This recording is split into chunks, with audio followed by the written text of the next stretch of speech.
Welcome to Stillworks and Brewing. My name is Randy, and this is a channel that's all about home distillation and brewing. So, what do we got going on today?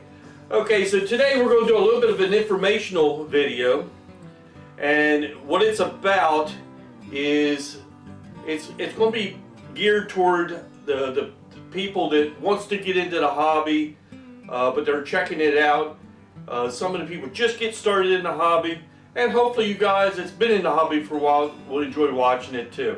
So what we're going to do is we're going to be making our bourbon, but that ain't what it's going to be featured about. What we're going to feature is what different equipment do we really need, and we'll give some different options out of what we will use. So this will be pretty interesting. It's going to be a work in progress. Okay, so let's get started. But first things first. There's 5 things that you can really do to help this channel out. Number 1, hit that subscribe button. If you haven't had a chance yet, please do so. There's a button right down there in the corner. Number 2, hit that notification bell so you don't miss anything. Number 3, share us with your friends. Get the word out so everybody can check it out. Number 4, if you like what you see at the end, give us a thumbs up. And of course, number 5, leave a comment and I'll get back to you as soon as I can. Okay, so now we're ready to get started.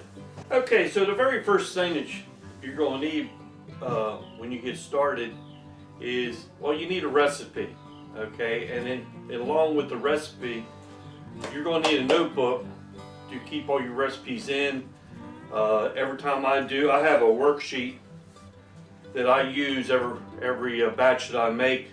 I write all down the important information, the ingredients and all that, and what I did so that well, next time I want to make it, if I want to make a change I can, if not, so I can reproduce what I did before. Okay, so there's all kinds of different recipes on what you want to make. Now today I'm particularly making a bourbon, but you could be making whiskeys, rums, whatever the case may be. Number 2, what you're going to need to have is you're going to have a pot. Now in my case here, I got is a 10-gallon pot. You do not have to have that. In this case, I'm going to be warming up about 5 gallons of water to have. So with that being said, you're going to need something to heat that water up. You could either be using propane, but make sure that it's in a well-ventilated area. You could be using a camp stove of some sort. You could be using an induction hot plate, if that's anything that you can heat up some water. Okay, so that'd be the number 2 thing that you would need. Our next step into making this bourbon, and what we will need to do that, is a mash tun. A mash tun is just a device that you can mix all your grains and corn, whatever, and kind of hold it at a certain temperature. In this particular case, I'm using a drink cooler. It works very well. You can use a pot, wrap it with a blanket just to keep it warm. So whatever you can fashion up to do the job. Okay, so in my particular case, what I'm using here is a drink cooler. I put a valve in the bottom, and I have a screen to put in there, which this is a screen that I made out of PVC pipe with slots in it. That works very well. This is a screen that I bought at the local homebrew shop, and it just goes in the bottom here. Okay, so what else we'll need this is strictly up to you, but for my bourbon, what I do is I use a brew in the bag that they use for like home brewing beer in a bag. I use that, and our first step is going to be to hydronize our corn. Okay, so what that usually takes is we want to get all the starches out of the corn as we can. So I'm using cornmeal. So what we'll do is I'll heat up the water up to near boiling. Put some in the mash tun, add the corn, stir it with a spoon or a paddle. Paddle would probably be the best. I don't have one quite yet. And one other thing you're going to need is star sand. Okay, different than beer, we will not be cooking our mash. So we want to star sand everything. So I'll pour star sand in here. Everything be star sand. Okay. Let me see. Am I missing anything? You'll be needing a thermometer, star sand. Okay. So my water's heating up right now. We'll come back when that's done and we'll move on. Okay. So our next step in this process is we need to hydronize our corn. So we heated up our water. It's about 205 degrees, near boiling. So what I'll do is I'll add, I don't know, a couple gallons into my mash tun. And then we'll start mixing in our corn. Okay, so we're going to need, like I said before, you're going to need your mash tun. I'm using a mesh bag. It's one of those brewing a bag for making beer. It actually works very good for this. So what we'll do is I star sand everything. Oops, almost forgot to star sand this. So you star sand everything. A spray bottle. Spray bottles work very well for this. So you just mix your corn in. Try not to get any dough balls.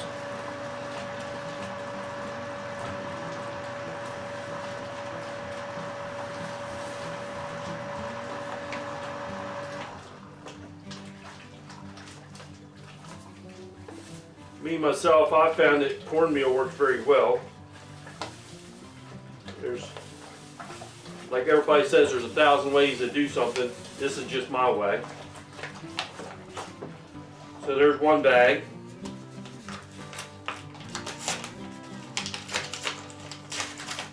So the mash tun, what its job is to retain heat. So you can do it in many different ways. You could either do this in a large pot like that and wrap a blanket around it. Whatever you need to do to retain heat.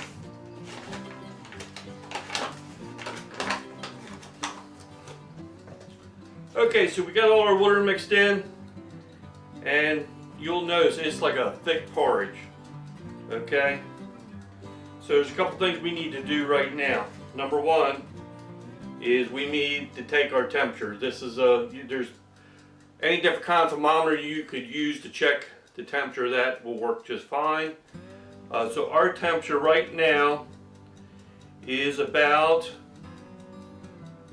170. Okay. So with that being said, we're going to set our timer for 1 hour. Another necessary item is some type of timer. You can use your phone, you can use whatever the case may be. You use some type of timer. Okay, since this corn is so thick and hard to work with, they do sell this as an option. Sebstar high temperature enzyme. And this is good. Okay, we can mix it in now because this is good to 190 degrees and down. Okay, so since we're below 190 degrees, I'm going to take a tablespoon of this.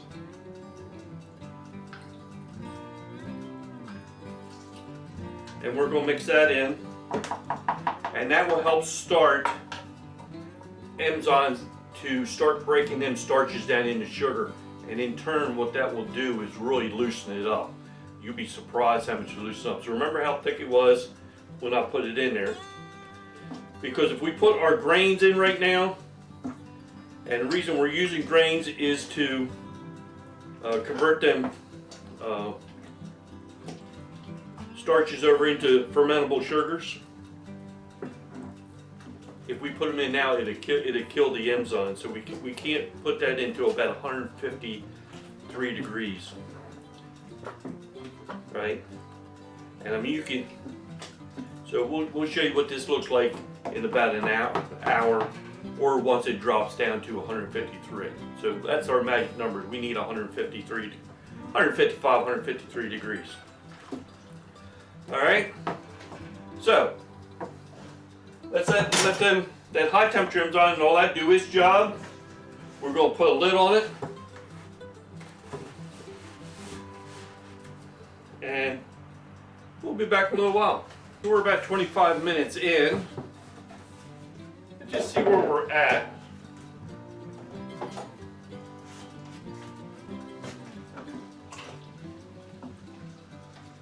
Now, if you remember what this looked like before, I mean, it was like a real thick porridge. Now, the high temperature enzymes has really been breaking it down, converting it over to sugar.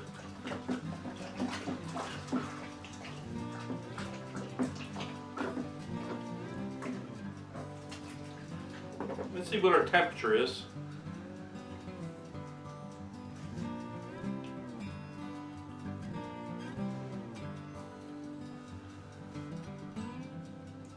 Okay, so we're at 163. We gotta drop about 10 degrees. So what I'm gonna do is I'm gonna leave the top off of it. We'll check our temperature. 154. Okay. So now what we're going to do is add in our other grains. This is a wheat, 1 pound of wheat.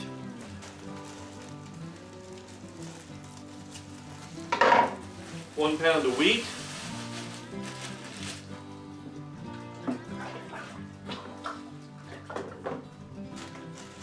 We're going to add in 1 pound of rye.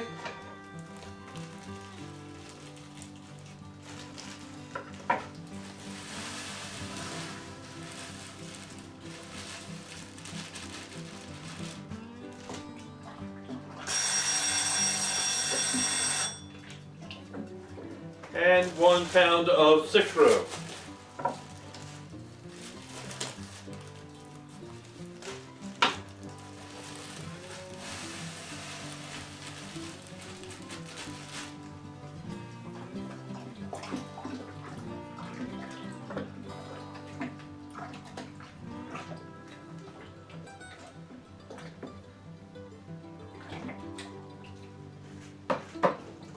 Okay. So what we'll do is cover that up, and then we'll let her sit for an hour, and then, okay, let's check her out. I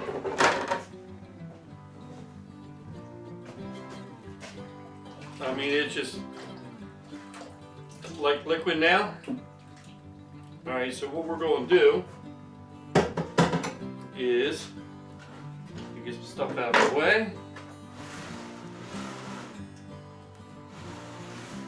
Alright, so we're going to sparge over into our fermentation bucket. Okay, fermenters, you can have a number of different things. You can have fermentation buckets, which I like to do in my primary fermenting, but you can also have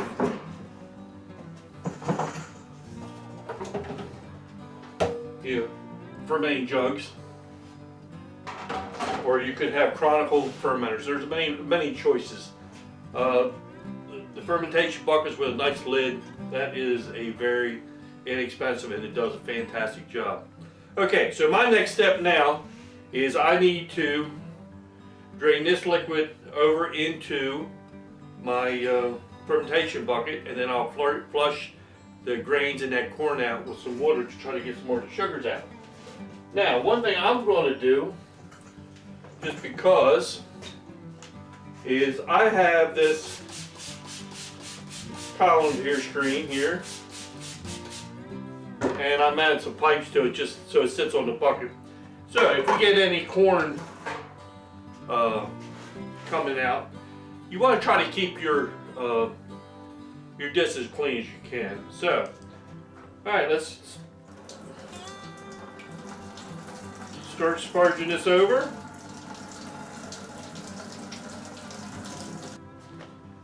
Okay, so I've collected 6 gallons of mash, pretty yellow corn looking color. It's just specific gravity. And it is about 1045. That's normally what I get. So normally what I do is I add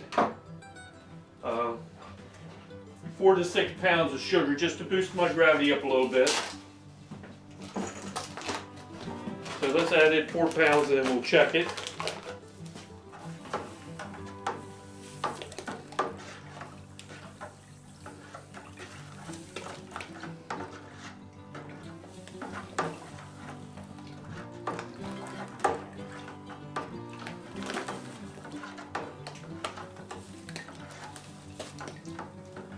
Corn can be a little bit of a challenge to work with.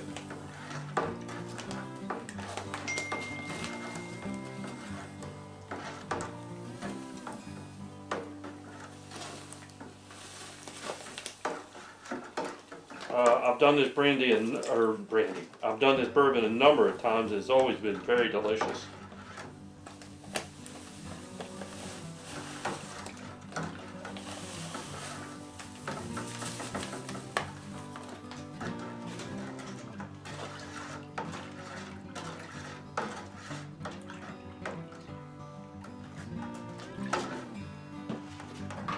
It's still warm, so the sugar dissolves pretty fast.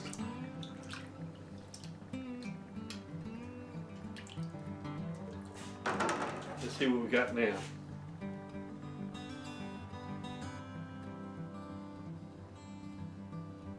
.075.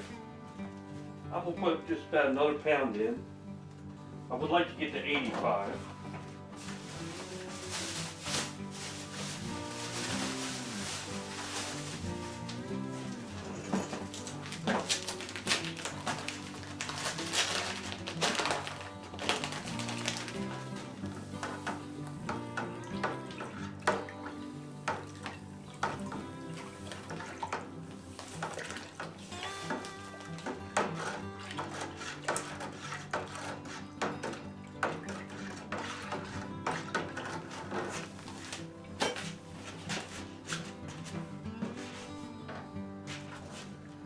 Okay, so and what we're using here, I'll describe this in a minute.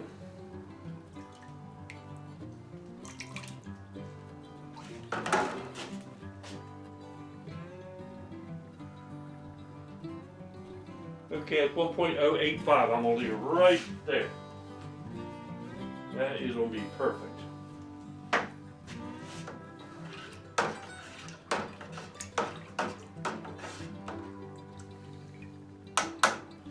I do know that my temperature's probably going to be high, so I ain't going to be able to pitch my yeast yet. 106. Things that you're going to need to have is a hydrometer test jar, and I use glass because I've used a plastic, and when you get to later on and you put high ABV into the plastic test jars, they turn white. So I would get the glass. And then you also, at this point in time, you're going to need a specific gravity hydrometer, but you'll have that, and they also have a refractometer for specific gravity, which I like it because you only need a couple drops, okay? But this is only good before fermentation. Once you ferment, this ain't no good anymore. And that's when you would need this, okay? So what we're going to do now is we'll sanitize the lid, put on there, and